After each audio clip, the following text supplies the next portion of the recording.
CBS is reporting 6 B-2 stealth fighters dropped 30,000-pound bunker buster bombs on at least one of those sites, the very first time that weapon has been used in combat.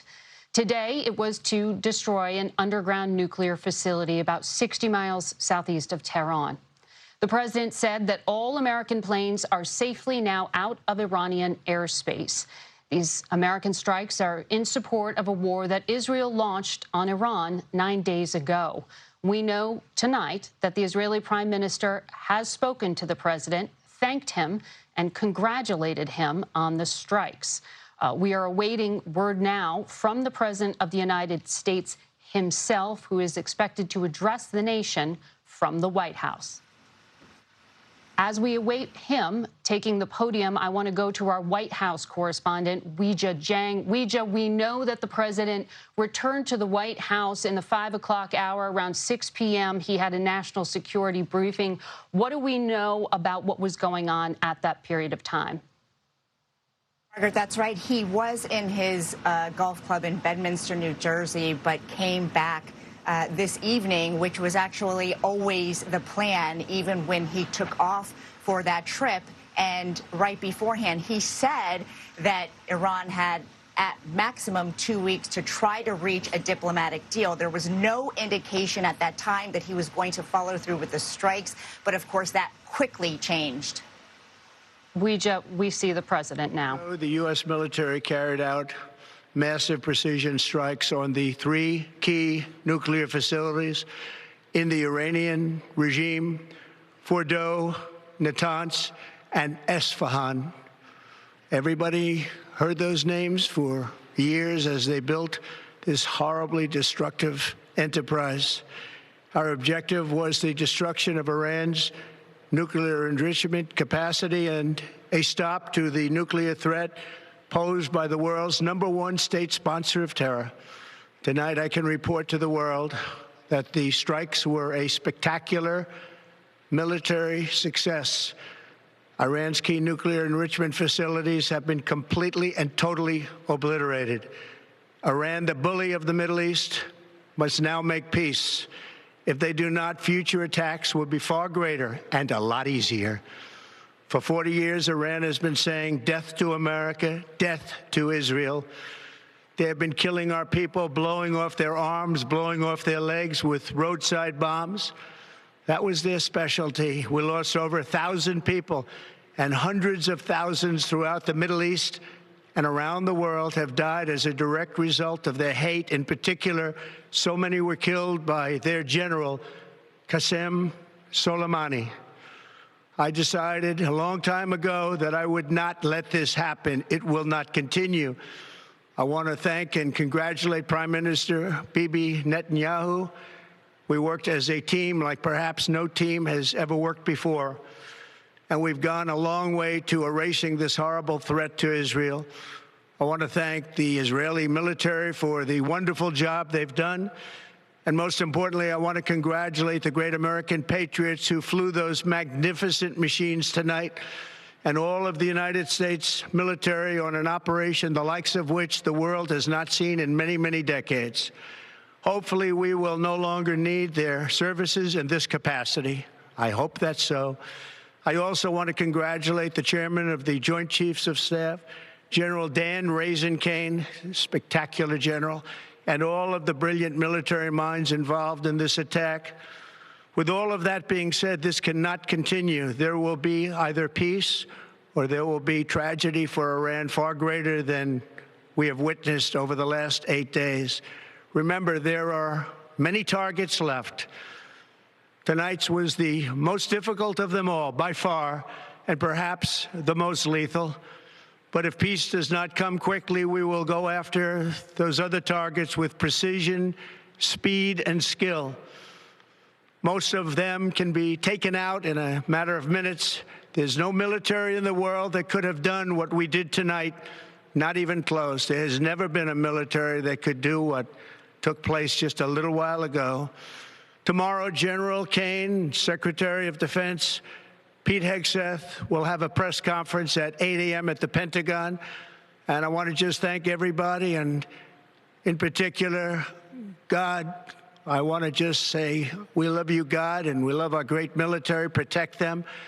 God bless the Middle East. God bless Israel. And God bless America. Thank you very much. Thank you. That's so. I also want to. President of the United States walking away from the podium there where he had been flanked by the Secretary of State and National Security Advisor Marco Rubio, along with Secretary of Defense and his Vice President, announcing and congratulating the military on what he called spectacular military success in these strikes that were carried out inside Iran earlier today. He said the sites were, quote, completely obliterated. Now, he did seem in those remarks not to completely close the door on further military action. He thanked the U.S. military and said that he hopes that their services won't be needed again. And he said all of this was meant to erase the nuclear threat posed by Iran. To be clear, U.S. intelligence assessment has been that Iran was not yet building a nuclear weapon, but that they had been enriching nuclear fuel at worrisome levels. The international community had high degree of outcry on that point. Just a few weeks ago in Vienna, you had the Israeli strikes come the following day after that, in the midst of what had been a diplomatic effort by President Trump and his envoy, Steve Witkoff, to negotiate with Iran to get them to limit their nuclear program. Those did not result in an agreement, though up until today, I am told, the U.S. was trying to reach out. Yet, just a few hours ago, we saw these strikes carried out. I want to go over to the Pentagon now, where our Charlie D'Agata is. And apparently, Charlie, you'll be there early tomorrow, since the president just said there will be an 8 a.m. Pentagon press conference where he will detail these strikes. The Secretary of Defense will. What do we know at this hour? I know Iran is acknowledging and saying that these strikes happened, but that it will not end their nuclear program. Yeah, well, Margaret, we await that briefing tomorrow. We have had very few briefings here at the Pentagon, so it'll be interesting to see how much detail is shared there. But as it was already shared, 6 bunker busters on Fordow, that would have meant at least 3 of the B-2 bombers that we've already discussed, where they came from, when they were deployed. We were talking earlier today about whether they went from Whiteman, whether they were going to Guam. Maybe it was a head pump, maybe it was a head shake of where this was going to go and when it was going to happen. Something like 30 Tomahawk missiles at 2 other sites there. They've been called massive precision strikes. I think what we need to know, and I'm not sure whether that is knowable at this point, is how damaging that was. If the White House is to be believed, whether it crippled and entirely took out Iran's nuclear capabilities at Fordow, Natanz, and Safran. He's calling it a spectacular success. But the other thing we need to be concerned about now is he mentioned when he took out Qassam, or the assassination of Qassam Soleimani when he was president. And we saw the retaliation then across multiple American targets. There are 40,000 U.S. service members spread throughout the Middle East, and they have come under attack before. And we've already known, even leading up to this, because it was always a what if, but leading up to where we are now, we've been speaking to people here at the Pentagon, DOD, saying if there is an Iranian retaliation, how are we postured? How is the United States postured to defend against that? There are multiple. In fact, I can't remember how many times or how the last time we've seen this many military assets flooded into that area in order to defend against a possible Iranian retaliation to protect U.S. forces there. No doubt that force posture has been really built up in these past few days. At the same time, it was just this morning that we heard the U.S. ambassador to Israel, Mike Huckabee, announce with detail for the very first time how Americans in Israel could actually safely get out. The U.S. government brought about 70 of them by plane to Greece, evacuating them from the area. The airspace over Israel has been closed for days, so it has made it hard for people to leave if they wanted to, because there has been this back and forth with Iran's retaliation against Israel, some of those missiles piercing their defenses, those U.S.-provided defenses in many ways. And I know it has been remarkable, Charlie, that whether we're talking to current or former officials, they all seem to say it's amazing we haven't yet seen retaliation.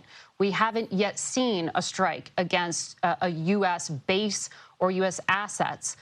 Now that the United States has entered this conflict in this way, that may change. And I have no doubt that there is a bracing for what could be coming next. I spoke to some diplomats in the region just within the past hour, and I was told there wasn't much of a heads up given to some of our allies there. Just to remind people, Charlie spoke about 40,000 U.S. military personnel in that region of the world. The fourth largest military installation America has in the world is in Kuwait, very close there to Iran. Very significant naval assets in Bahrain. A lot of American families stationed there. So it's not just Israel, it is the surrounding Arab countries that the U.S. is allied with who are holding their breath tonight, wondering if hosting those American forces also makes them a target. So we are going to be watching all those bases that you see there on the screen, as well as some of the other American assets in the region. I also just want to acknowledge here that while the president has been saying this was a successful strike, we don't yet know what the end game is here. We don't know that from the United States, and we don't know that from the nation of Israel either. The goal was stated to be destruction of Iran's nuclear program. Tonight, you have out of Iran statements from their atomic agency saying that this national industry, as they refer to it, will not be stopped, that you can't kill knowledge. There have been, of course, assassinations of nuclear scientists, as we know.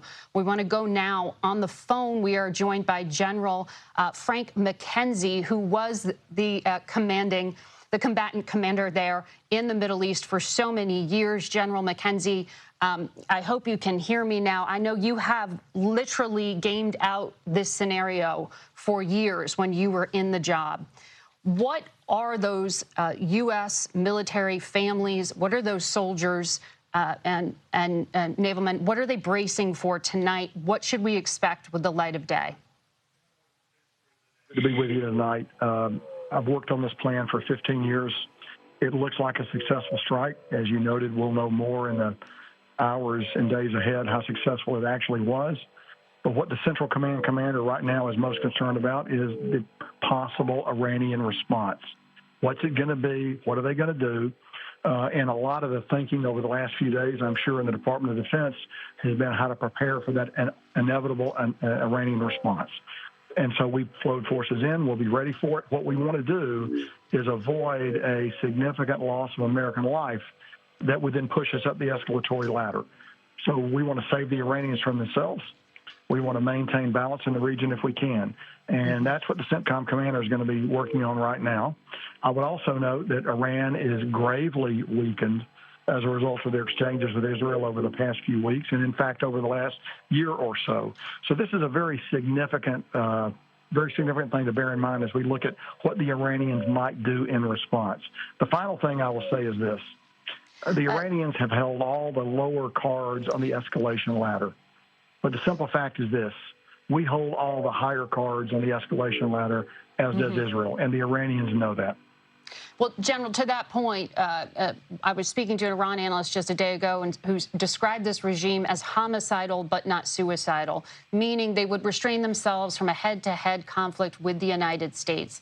As you just pointed out, they are in such a weakened position because of the conflict over the past year or more. Does that had to have factored in to the calculation tonight? Do you think President Trump is being overconfident if he thinks this is one and done? I think President Trump actually has unique and powerful credibility on this issue.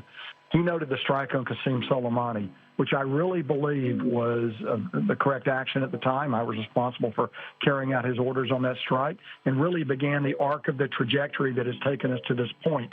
where Iran is on their back foot and in a very grave danger of even surviving as a state. So I think that's something to understand as we take a look at it. I think we should remember that the primary goal of Iranian statecraft is preservation of the regime.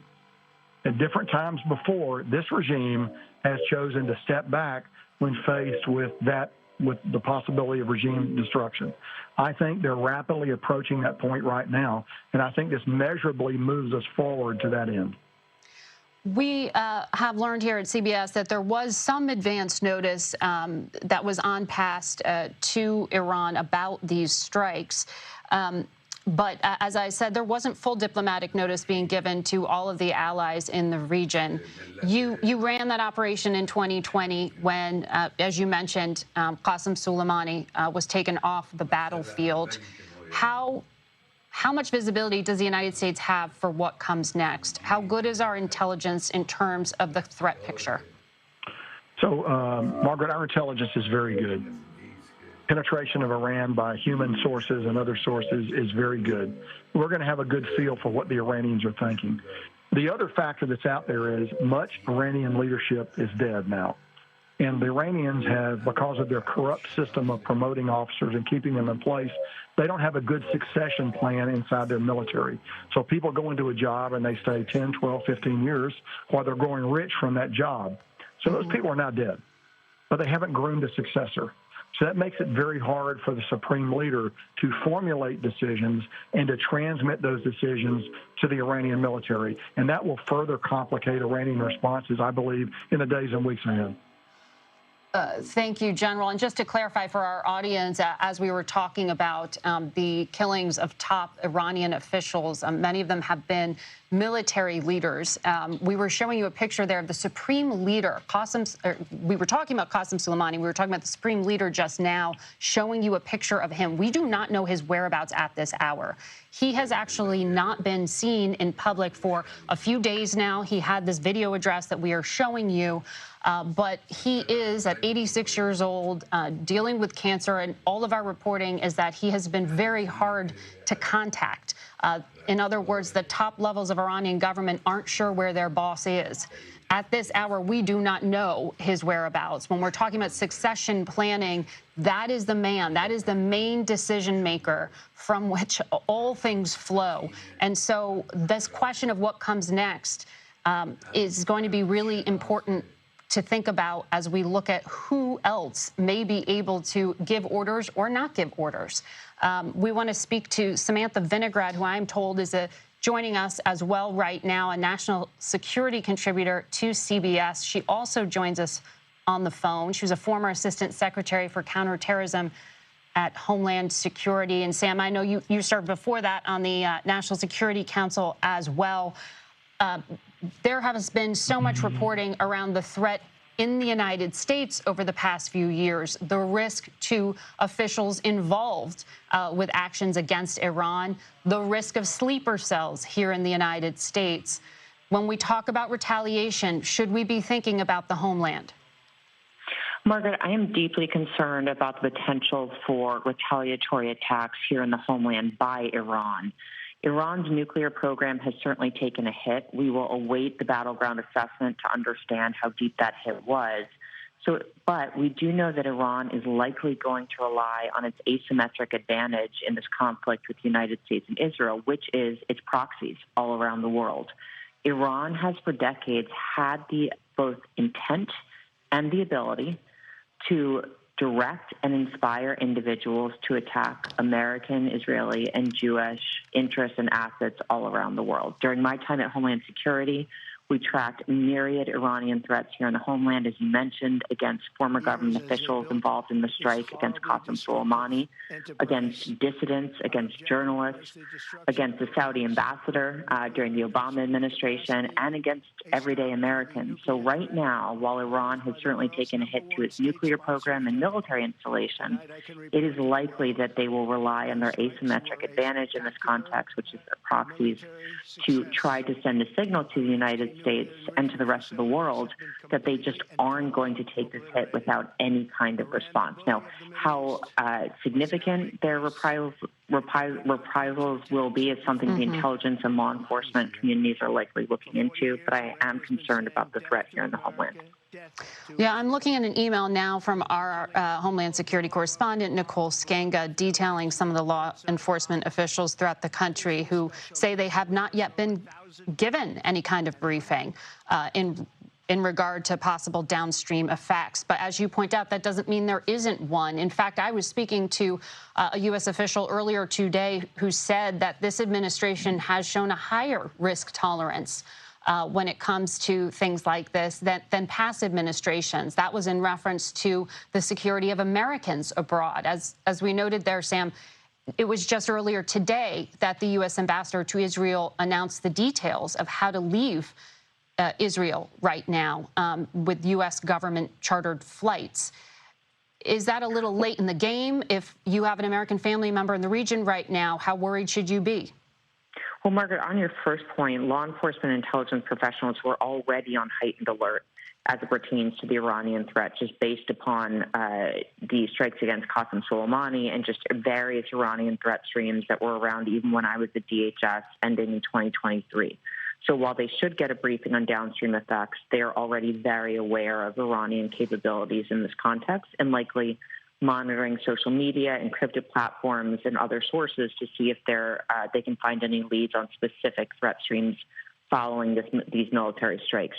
Now, I will tell you that we have had operational plans to evacuate Americans from the region for years, and certainly post-October 7th. Those operational plans were ready to go, and I was very surprised that they were not implemented sooner based upon Israel strikes against Iran and what we knew to be potential strikes against Americans in the region. As soon as President Trump took the decision to launch these strikes, I would have expected him and his National Security Council to immediately begin to actively evacuate Americans, not just from Israel, but potentially from Lebanon, from Egypt, from Iraq. Iran is obviously more complicated.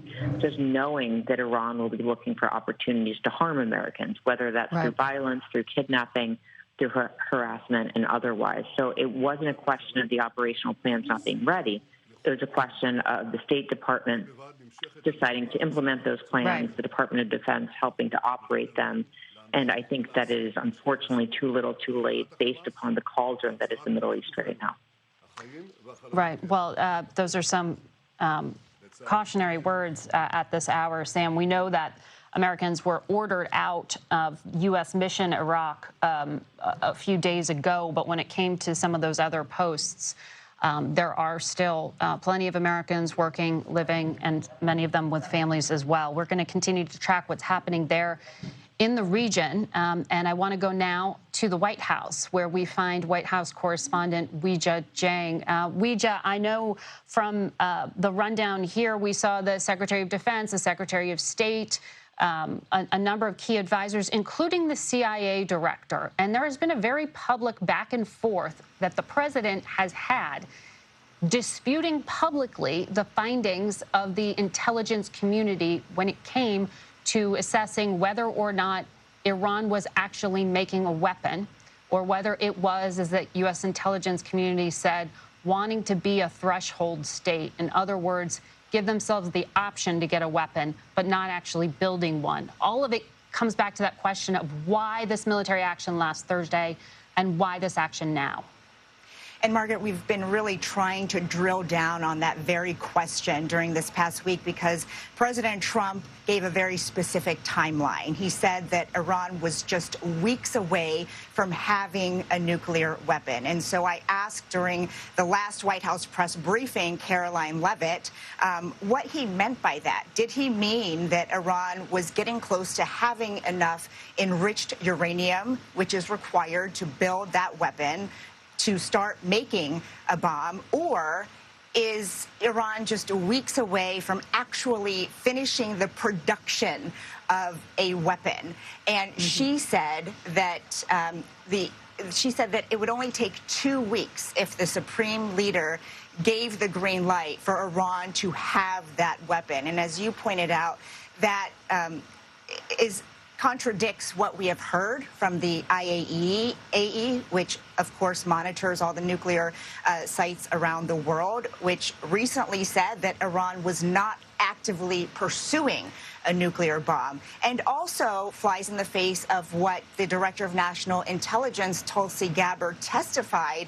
Now, she did talk about those high levels of enriched uranium. That is very different from saying they actually are close to a bomb. But that is what the president said. That is what this administration said. And so we will be asking for more details, because that is so important to answer the why of why now, Margaret. Yes, and an important question many lawmakers will be raising as well. We know that lawmakers have not been briefed. They are scheduled to be briefed in the House and Senate on Tuesday by the Director of National Intelligence, along with military leaders, on exactly how all of this came about and the justification for it.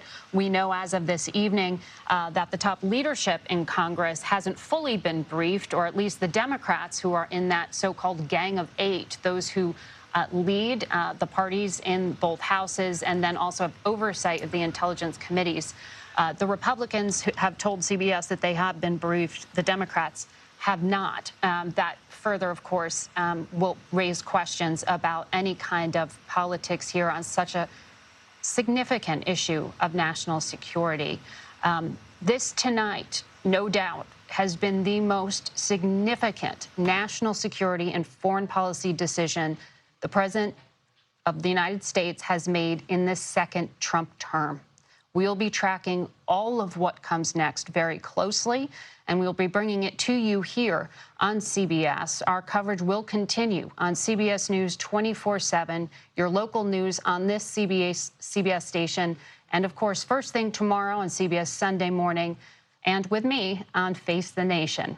This has been a CBS News Special Report. I'm Margaret Brennan in Washington.